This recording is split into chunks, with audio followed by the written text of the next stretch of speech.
Bienvenue Stop Invest, la chaîne des top d'investissement. Ici, on parle essentiellement d'entreprises de qualité. Avons-nous une opportunité d'investissement sur une société big? C'est la question à laquelle on va essayer de répondre en se basant sur les états financiers de la compagnie. Je rappelle que ceci représente uniquement mon point de vue et non un conseil d'investissement. Et comme d'habitude, je me réserve le droit de me tromper.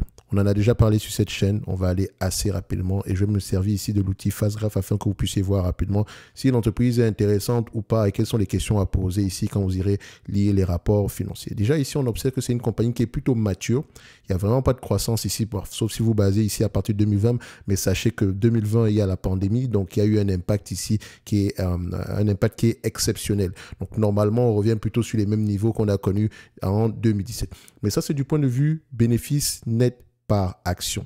Donc, maintenant, je pense que ici, sur cette chaîne, vous savez déjà que vous devez aller vérifier également les bénéfices en termes de volume, également l'évolution du nombre d'actions. Quoi qu'on peut le faire également ici.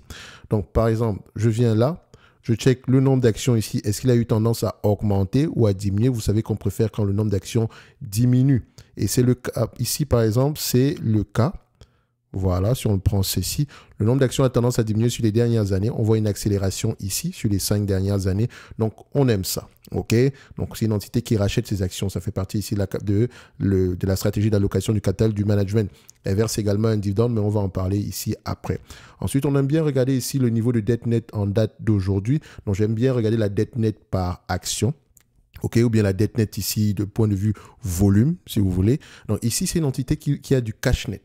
OK, 7,92 € par action. Donc, si vous l'achetez aujourd'hui à 66 €, en réalité, vous allez trouver près de, disons, 8 € dans les caisses. Donc, la compagnie vous a coûté aux alentours ici de 58 € par là. OK, si vous l'achetez au prix actuel entièrement. OK, donc on a du cash net présentement. Donc, c'est une entreprise qui a la capacité de souffrir. Mais n'oubliez pas, avant d'investir sur une compagnie, il faut faire vos propres devoirs. On n'investit pas uniquement parce qu'on a vu des éléments quantitatifs positifs. Non, il faut comprendre pourquoi est-ce que le marché nous présente cette opportunité-là et dépendamment des risques qu'on va identifier sur la compagnie en question, on va pouvoir déterminer à peu près estimer quel est le niveau de multiple qu'on pourrait payer en date d'aujourd'hui. Parce qu'en réalité, c'est ça.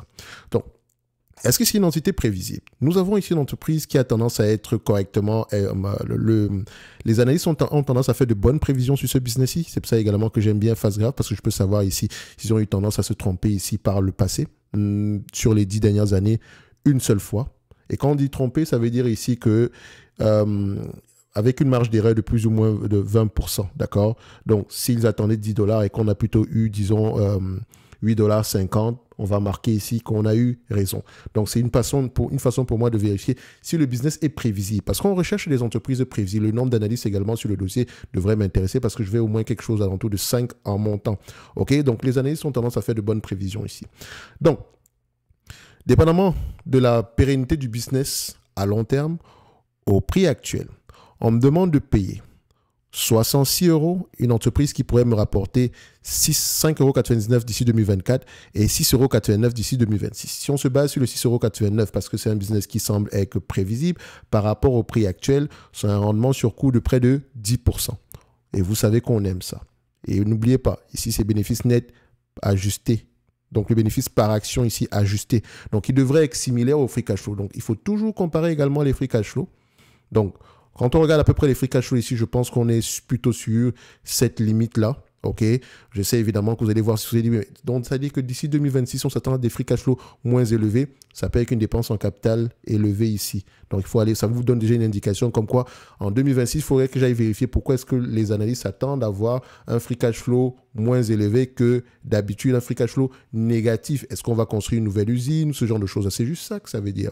Et je compare également avec les bénéfices nets ici. Malheureusement, sur FastGraph, vous ne pouvez pas les comparer, vous ne pouvez pas les mettre côte à côte pour les comparer, mais en pratiquant ici, vous pouvez voir ici une moyenne se dégager. Ici, on a à peu près du 5 € par là. OK, les free cash flow peuvent être impactés par différents éléments ici, comme le besoin en fonds de roulement, OK, comme également ici l'augmentation de la dépense en capital de croissance. Mais vu que c'est un business qui est assez prévisible, on peut se dire ici que le bénéfice net ajusté a tendance à se rapprocher du free cash flow. Donc, on le prendra ici. Maintenant, Combien de fois les bénéfices je vais avoir tendance à payer pour ce business? En moyenne, le marché paye 15 fois les bénéfices. C'est un business qui a du cash net. Donc, ce qui veut dire ici que si on se base sur les bénéfices nets attendus en 2024, c'est une entreprise qui devrait se négocier à 89 euros. Si on se base sur les bénéfices attendus en 2026, elle devrait se négocier à 103 euros. Si vous rajoutez maintenant le cash net ici, on peut arriver à 109, 110 euros par là.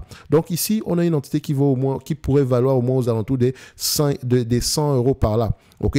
Mais n'oubliez pas, c'est également intéressant d'aller voir ici, est-ce que les analystes sont de plus en plus optimistes, de plus en plus pessimistes?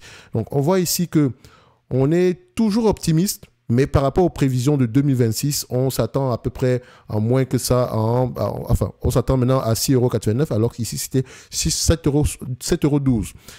En 2025, on s'attend à plus que ça, néanmoins, 6,24 € il y a 6 mois, et aujourd'hui, c'est 6,51 €. Donc, on peut se dire qu'il y a un certain optimisme sur ce business-ci, sur la paye, au moins jusqu'en 2026. Donc, ça pourrait être intéressant d'aller regarder ici en profondeur. Et je sais que vous adorez le dividende. Maintenant, est-ce que le dividende est safe? On paye le dividende par rapport au free cash flow. Ne l'oubliez pas. En moyenne, ici, c'est une entreprise qui paye aux alentours de 3 € par là pour le dividende. Parfois, il y a des dividendes exceptionnels. Il me semble que c'est le cas pour cette entreprise aussi. Donc, quand on va comparer au free cash flow ici, qui ont tendance à être aux alentours des 5,50 €, 5,50 €. Donc, on a les moyens de payer le free cash. On a les moyens de payer le dividende ici, qui est de 4,31 %. On a même les moyens de l'augmenter. Parce que si elle voulait, elle pouvait reverser du 8,85 € ici aujourd'hui. Donc, ça pourrait être intéressant d'aller regarder en profondeur. Donc, pour moi, BIC ici, pourquoi pas? OK? Je dirais pourquoi pas. Donc, n'oubliez pas, ce n'est que mon point de vue et non un conseil d'investissement. Comme d'habitude, je me réserve le droit de me tromper. N'oubliez pas, en lien de la description, vous avez la possibilité d'avoir 25% de réduction sur FastGraft en utilisant ce lien d'affilié ainsi que ce code. Les deux sont indissociables. Donc, ce qui veut dire ici que par rapport au prix que ça coûte en date d'aujourd'hui, vous aurez une réduction de 25%. Et je rappelle toujours que moi, j'ai pris la version premium, donc la plus avancée, parce que ça me permet ici d'avoir toutes les datas possibles. OK? Et j'aime bien ça. Que ce soit les éléments financiers, que ce soit les éléments ici, les différents, enfin, que ce soit les éléments financiers du point de vue volume, OK, et également du point de vue ratio. Donc, on aime bien ça, ça nous permet d'identifier rapidement si une entreprise est intéressante ou pas. Je pourrais dire ici que BIC, c'est une entreprise à peu près correcte, et vous savez que, voilà, maintenant, tout va dépendre du business model. On a un segment d'activité qui meurt, et un autre segment d'activité qui a plutôt tendance à bien se comporter. Donc, maintenant, ça dépend de votre niveau de votre acceptation aussi du niveau de risque. Donc, si ça vous plaît, allez-y en termes d'approfondissement au niveau des recherches. Si ça ne vous plaît pas, vous passez à autre chose. OK? Pour moi, ça sera plutôt une compagnie value. Donc, si je l'achète, ça ne sera pas une grosse partie de mon portefeuille dessus. Et avec de grandes chances qu'on puisse à peu près dégager un dividende de plus en plus stable dans le temps. Bref, ce n'est que mon avis et non un conseil d'investissement. Comme d'habitude, je me réserve le droit de me tromper. Donc, on se donne rendez-vous sur la prochaine vidéo. Merci.